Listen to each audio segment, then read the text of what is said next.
అన్న మీ పేరు? నా పేరు పఠాన్ హయాత్ ఖాన్, మాది విజయవాడ తూర్పు నియోజకవర్గం. అన్న చెప్పండి, అయితే నిన్న రాష్ట్రంలో ఇంకొక మేజర్ ప్రాజెక్ట్ అయితే పుట్టపర్తిలో వచ్చిందో ఎలా చూస్తారు దాన్ని? మన అయితే దేశం మొత్తం ఎదురు చూస్తుంది ఫైటర్ జెట్స్ కోసం. మన గవర్నమెంట్, కేంద్ర గవర్నమెంట్ కానీ రాష్ట్ర ప్రజలు కానీ దేశ ప్రజలు కానీ ఎంతో ఆతృతగా చూస్తున్న దానికి ఏపీని ప్లేస్గా ఎంచుకొని నిన్న 1,00,000 కోట్లు పెట్టుబడి తీసుకురావడం జరిగింది. దాన్ని ఎలా చూడొచ్చండి? ఈ ఫైటర్ జెట్ అనేది ఒక పరిశ్రమ రావడం వల్ల ఎంతోమందికి యువతకి ఉపాధి లభిస్తుంది. మరి అలాగే నిన్న కాక మొన్న రాయల్ ఎన్ఫీల్డ్ కూడా మనకి ఆంధ్రాకి రావడం జరిగింది. మరి గత ప్రభుత్వంలో బూమ్ బూమ్ బీర్కి బ్రాండ్ అంబాసిడర్ జగన్ అయితే, మరి వాళ్ళ రాయల్ ఎన్ఫీల్డ్కి అంబాసిడర్ నారా చంద్రబాబు నాయుడు గారు. అలాగే పరిశ్రమలు ఒక వారం తర్వాత ఒక వారం గ్యాప్ లేకుండా పరిశ్రమల వెల్లువ ఆంధ్రప్రదేశ్కి దగ్గరికి వస్తుంది. మరి దేశంలోనే 25% ఈరోజు ఆంధ్రప్రదేశ్కి పెట్టుబడుల వర్షం కురుస్తుందంటే దానికి కారణం సిబిఎన్ అంటే ఒక బ్రాండ్. ఆ బ్రాండ్ మూలంగానే మళ్ళీ పారిశ్రామికవేత్తలు ఆంధ్రదేశం వైపు అడుగులు వేస్తున్నారు. అలాగే లోకేష్ గారు కూడా అహర్నిశలు కష్టపడుతూ మొన్న సింగపూర్ కూడా వెళ్ళి కొత్త కంపెనీలు తీసుకురావడానికి చాలా కృషి చేస్తున్నారు. మరి అలాగే ఈరోజు కూటమి ప్రభుత్వం డబుల్ ఇంజిన్ సర్కార్తో ఎన్నో పరిశ్రమలు రాబోతున్నాయి. అలాగే వేలాది మంది యువతకి ఉద్యోగాలు వస్తాయి. 20 లక్షల ఉద్యోగాల టార్గెట్ కోసమే నారా లోకేష్ గారు పనిచేస్తున్నారు. మరి మనం చూసుకుంటే గతంలో జగన్మోహన్ రెడ్డి గారు చంద్రబాబు నాయుడు ముఖారవందం చూసి ఎవరు వస్తారు, ఎవరు పెట్టుబడి పెడతారని చెప్పి విమర్శించాడు. మరి దానికి ఆయన అన్న మాటలకి ఈరోజు మరి ఫలితం చూపించినట్టే చంద్రబాబు నాయుడు గారు. ఈరోజు సాక్షి పేపర్లో కూడా ఈ పరిశ్రమల గురించి యాడ్లు వేసుకుంటున్నారు. దానికి కారణం చంద్రబాబు గారు. అంటే మరి ఇక్కడ చూసుకుంటే ఇంకో పాయింట్కి వస్తే, నేను లోకేష్ గారు మీరు సింగపూర్ వెళ్ళారు అంటున్నారు, కానీ దాన్ని కూడా విమర్శిస్తూ ఉన్నారు. ఎప్పుడు నిన్నటిదాకా మన చంద్రబాబు నాయుడు గారు మన పిఎం గారు చెప్పినట్టు పొదుపు మంత్రం అని చెప్పాడు, ఆచరించడంలో కొడుకు మాత్రం విఫలమయ్యాడు, కొడుకు మాత్రం చెప్పడం చేత కాదు అని చెప్పి మాట్లాడు, ప్రజలకు ఏదో నీతి వాక్యాలు చెబుతున్నారని చెప్పి మాట్లాడుతున్నారు. దాన్ని ఎలా చూడాలి? గత ప్రభుత్వంలో ఐటీ విద్యాశాఖ మంత్రి పరిశ్రమలు తేవడానికి విదేశాలకు వెళ్ళమంటే చలి ఎక్కువగా ఉంటుందని చెప్పాడు. చలిని తట్టుకోలేని వ్యక్తి ఇంకా ఐటీ శాఖ మంత్రికి ఎలా పనిచేశాడో అర్థం కావట్లేదు. మరి జగన్మోహన్ రెడ్డి గారు అయితే లండన్ వెళ్తారు. ఆ లండన్ మందులకు వెళ్తారో మరి దేనికి వెళ్తారో తెలియట్లేదు. కానీ ఎప్పుడు పరిశ్రమల కోసం వెళ్ళినట్టు ఏనాడు మనకు ఒక స్టేట్మెంట్ కూడా ఆయన ఇవ్వలేదు. ఎప్పుడు జనాల్లోకి వచ్చిన పరదాలు కట్టుకుని వెళ్ళడమే తప్ప మీడియాతో మాట్లాడింది ఎప్పుడూ లేదు. అంటే ఇక్కడ మనం నిన్న ఏదైతే ప్రధానమంత్రి గారు చెప్పినట్టుగా ఆయిల్ని పొదుపు చేయండి అంటే దానికి కూడా వీళ్ళు చేసి చూపించినా కూడా నిన్న అవసరాన్ని బట్టి మార్చుకొని వెళ్తూ ఉంటారు, ఎవరైనా రాజకీయ నాయకులు వెళ్తూ ఉంటారు.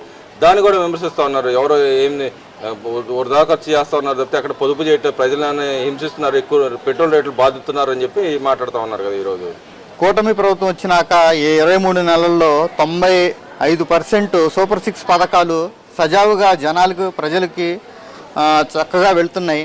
కానీ జగన్మోహన్ రెడ్డి గారు ఈ సైకో పార్టీ ప్రభుత్వానికి చెప్పడానికి ఏదీ లేక ఏదో ఒకటి చెప్పాలి, ఏదో ఒకటి చెప్పి ప్రజల్లో ఉండాలి, అబద్ధపు ప్రచారాలు చేయాలనుకుంటున్నారు. కానీ ప్రజలు మీకు 11 సీట్లు ఇచ్చి కూర్చోబెట్టారు. ఈసారి ఇదే విధంగా చేస్తే మిమ్మల్ని ఎవరు నమ్మరు, 1 సీటుకే పరిమితం చేస్తారని చెబుతున్నాం.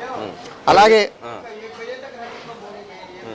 మరి ఇక్కడ చూసుకుంటే నిన్న ఏదైతే అమరావతికి సంబంధించిన స్క్రూ బ్రిడ్జి ఏదైతే బ్రిడ్జి కడుతున్నారో దానికి కూడా నిన్న అంబటి రాంబాబు గారు కేంద్ర కార్యాలయం నుంచి వస్తా విమర్శలు చేస్తూ ఉన్నాడు. కట్టకుండా కూలిపోయింది, ఒరిగిపోయాడికి ఒకప్పుడు 3 రాజధానులు అని చెప్పి ఆ బొత్స సత్యనారాయణ గారు అమరావతిని శ్మశానం అన్నాడు. కానీ అదే శ్మశానంలో వీళ్ళు అసెంబ్లీకి వచ్చారు, అదే శ్మశానంలో వీళ్ళు సెక్రటేరియట్కి వచ్చారు, అదే శ్మశానంలో అసెంబ్లీలో తీర్మానాలు చేశారు. వీళ్ళ దొంగ అబద్ధపు ప్రచారాలు జనాలు నమ్మే పరిస్థితిలో లేరు. అంబటి రాంబాబు గారు మీరు కళ్ళు మూసుకుని ఉన్నారు. ఇంకా ఆ ప్రాజెక్టే పూర్తి అవ్వలేదు. ప్రాజెక్టు పనిచేస్తున్నప్పుడు చిన్న చిన్న ఒడిదొడుకులు ఉంటాయి. ఆ ఒడిదొడుకులను సరిచేసే లోపు మీరు వచ్చే దాన్ని అడావుడి చేయడం కాదు, మొత్తం పూర్తయిన తర్వాత దాంట్లో లోటుపాట్లు ఏమైనా ఉంటే అప్పుడు మీరు చెప్పిన జనాలు నమ్మశక్యంగా ఉంటుంది. అంటే ఇక్కడ మనం చూసుకుంటే అంత హడావుడి దేనికంటారు? వాళ్ళకి అబద్ధపు ప్రచారాలు చేయడానికి ఏమీ లేదు, ఇంకా వాళ్ళు చేయడానికి కూడా ఏమీ లేదు, జనాలకి చెప్పుకుంటాకి ఏమీ లేదు. ఏదో ఒకటి ప్రోపగండం చేయాలి, పెట్టుబడులు రాకుండా ఆంధ్రప్రదేశ్ చేయాలని వాళ్ళు చాలా చూస్తున్నారు. కోర్టులో కేసులు కూడా వేస్తున్నారు. కానీ దేనికి భయపడకుండా నారా చంద్రబాబు నాయుడు గారు, నారా లోకేష్ గారు, కూటమి ప్రభుత్వం అన్నిటికీ సిద్ధపడి మా లక్ష్యం ఒకటే, 20 లక్షల ఉద్యోగాలు ఈ 5 సంవత్సరాల్లో పూర్తి చేయాలి. అంటే ఆయన ఇప్పటికే 10 లక్షల ఉద్యోగాలు తీసుకొచ్చని చెప్పి నేను అనౌన్స్ చేయడం జరిగింది. నిజంగా 10 లక్షల ఉద్యోగాలు వచ్చేసాయి అంటారు అసలు? 10 లక్షల ఉద్యోగాలు అంటే మొన్న ఒక 10,060 ఉద్యోగాలు గవర్నమెంట్కి ఇచ్చాం. మెగా డిఎస్సి ద్వారా 16,000 ఉద్యోగాలు, కానిస్టేబుల్ ద్వారా 6,000 ఉద్యోగాలు, అలాగే ఇప్పుడు రాయల్ ఎన్ఫీల్డ్ ద్వారా ఒక 3,000 ఉద్యోగాలు, అలా అన్ని చోట్ల ఇప్పుడు గూగుల్ పూర్తయితే దాంట్లో 1,00,000 ఉద్యోగాలు దాకా వస్తాయి. ఇలా ప్రతిదీ చేసుకుంటూ పోతున్నాం. 5 సంవత్సరాలు అయ్యేపాటికి 20 లక్షల పై చిలుకు ఉద్యోగాలు వస్తాయని మేము నమ్ముతున్నాం. అంటే ఇక్కడ మరి చూసుకుంటే ఇంకో పక్కన రాష్ట్ర భవిష్యత్తు ఏదైతే విద్యార్థులకు సంబంధించిన అంశంలో కూడా పేపర్ యాడ్ ఇస్తే కూడా కొన్ని కోట్లు వృధా ఖర్చు చేస్తున్నారు, గవర్నమెంట్ స్కూల్లో యాడ్లు ఎందుకు ఇవ్వకూడదు అన్నట్టుగా వైసీపీ నాయకులు మాట్లాడుతున్నారు. దాన్ని ఎలా దొరుకుతాడు అంటే విద్యావాసులో మార్పులు తీసుకొచ్చి దాన్ని కూడా ప్రచారం చేయడం కూడా తప్పైన విధంగా మాట్లాడుతాను ఎలా దొరుకుతాడు. ఇంకో పక్కన మా నాయకుడు చేయబట్టే ఇలా వచ్చినాయని చెప్పి ఇంకో పక్కన చెప్పుకుంటున్నారు. ఎలా దొరుకుతుంటారు? ఈరోజు నారా లోకేష్ గారు విద్యాశాఖ మంత్రి అయిన తర్వాత విద్యార్థులకు మరియు విద్యయందు విప్లవాత్మకమైన మార్పులు తీసుకురావడానికి కృషి చేస్తున్నారు. ఇవాళ ప్రైవేట్ స్కూల్స్, ప్రైవేట్ కాలేజెస్ కన్నా గవర్నమెంట్ కాలేజీలు, గవర్నమెంట్ స్కూళ్ళలో మంచి చదువు, మంచి భోజనం లభిస్తుందని ఆయన నిరూపించడం కోసం పేపర్లో యాడ్ ఇచ్చారు. ఆ యాడ్ వల్ల ఆ గవర్నమెంట్ స్కూళ్ళలో చదువుకున్న పిల్లల తల్లిదండ్రులు ఎంత సంతోషపడ్డారో ఈ సైకోలకు తెలియదు. ఆ సంతోషం మరుపు రానిది. ఇలా వేయడం వల్ల ఇంకా పిల్లలు గవర్నమెంట్ స్కూల్లో చదవడానికి వాళ్ళ తల్లిదండ్రులు కూడా ప్రోత్సహిస్తారు. దీనివల్ల నేను గవర్నమెంట్ స్కూల్లో చదివా 10th క్లాస్ వరకు. ఈ రోజు కూడా నేను ఇంగ్లీషు, తెలుగు చక్కగా రాయగలుగుతున్నాను. నాకు తెలుగులో కూడా మంచి పద్యాలు ఇవన్నీ చదవడం గవర్నమెంట్ స్కూల్లోనే నేర్చుకున్నాను. గవర్నమెంట్ స్కూల్లో చదువుకున్న విద్య ఒక స్టాండర్డ్గా ఉంటుంది.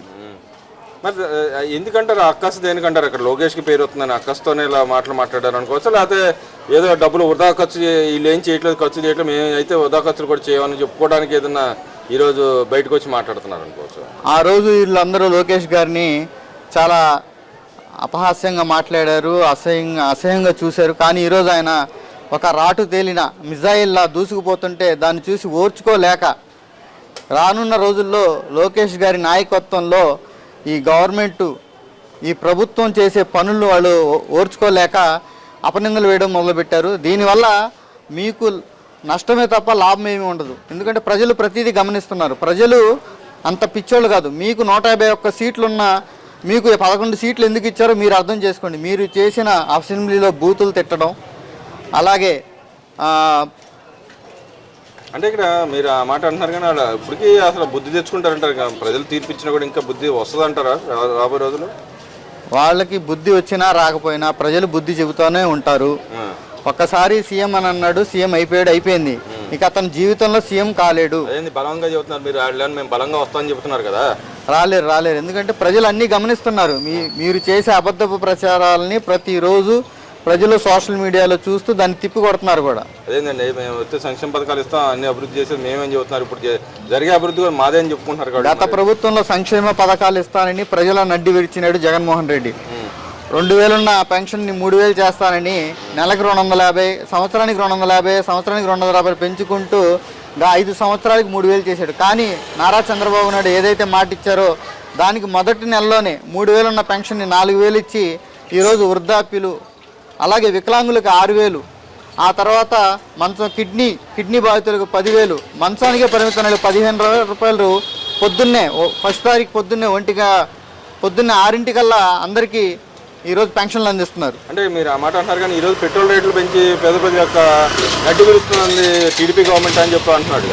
పెట్రోలు, డీజిలు, చమురు ఉత్పత్తులన్నీ మనకు ఆంధ్రప్రదేశ్లో కానీ భారతదేశంలో కానీ ఉత్పత్తి కావు.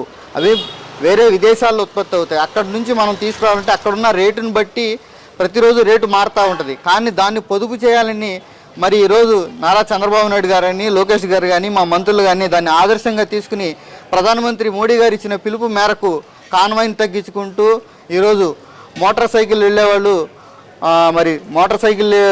సైకిల్ మీద, మళ్ళీ అలాగే మా విజయవాడ తూర్పు నియోజకవర్గ శాసనసభ్యులు శ్రీ గద్దె రామ్మోహన్ రావు గారు కూడా ఈరోజు సైకిల్ మీద ప్రజల సమస్యలు తెలుసుకుంటాకి సైకిల్ యాత్ర, సైకిల్ మీద తిరుగుతున్నారు.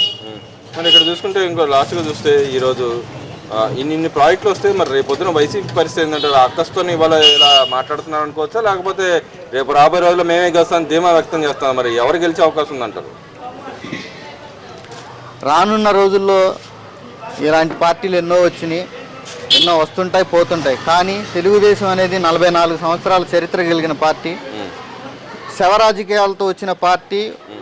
ఈ గాలి పార్టీ ఉండొచ్చు ఉండకపోవచ్చు, కానీ తెలుగుదేశం పార్టీ అనేది ఒక ఎజెండాతో తన నమ్మిన సిద్ధాంతాల కోసం, అలాగే ఎన్టీ రామారావు గారు ప్రజలే దేవుళ్ళు, సమాజమే దేవాలయం, ప్రజలే దేవుళ్ళు అని నమ్మిన సిద్ధాంతం మీద నిర్మించబడిన పార్టీ ఇది. ఈ పార్టీని జెండా లేకుండా చేస్తానని కొంతమంది గత 5 సంవత్సరాలు ప్రగల్భాలు పెరిగారు, కానీ ఆ జెండా కాదు కదా, జెండా దారాన్ని కూడా పీకలేరని మేము గట్టిగా చెబుతున్నాం. మరి ఇంకో పక్కన చూసుకుంటే రాష్ట్రంలో ఎక్కడ పడ్డ కులమతాల మధ్య చిచ్చు పెడుతున్నాడు చంద్రబాబు నాయుడు గారు అని చెప్పి మాట్లాడుతూ ఉన్నారు కదా. కడప విషయంలో కడప విషయంలో చంద్రబాబు నాయుడు గారి పాత్ర ఉంది, ఆయనే చేపిస్తున్నాడు అని చెప్పి మాట్లాడుతూ ఉన్నారు. నిజంగానే వైసీపీ అల్లరి మోకలు మరి కడపలో కూడా కొన్ని అల్లర్లు సృష్టించి దాన్ని చంద్రబాబు నాయుడు తోసిపుచ్చాలని చూస్తున్నారు. మీ ఆటలు సాగు. గత ప్రభుత్వంలో కూడా మరి వివేకానంద రెడ్డి గారి హత్య, గొడ్డలిపోటుని మరి చంద్రబాబు గారి పేరు మీద నరకాసుని చరిత్ర అని పేపర్లు వేయించారు మీరు. ఈరోజు మరి కడపలో మీరే అల్లర్లు సృష్టించి మీరే మళ్ళీ చంద్రబాబు గారు అల్లర్లు సృష్టించారని ప్రగల్భాలు పలుకుతున్నారు. జనాలు ప్రతిదీ గమనిస్తున్నారు. అంటే అక్కడ టిప్పు సుల్తాన్ స్క్వేర్ అని పెడతా అన్నాడు, ఇప్పుడు పెట్టలేదని చెప్పి మాట్లాడుతాను కదా, నిజం ఎంత ఉందంట దాంట్లో? సరే సబ్జెక్ట్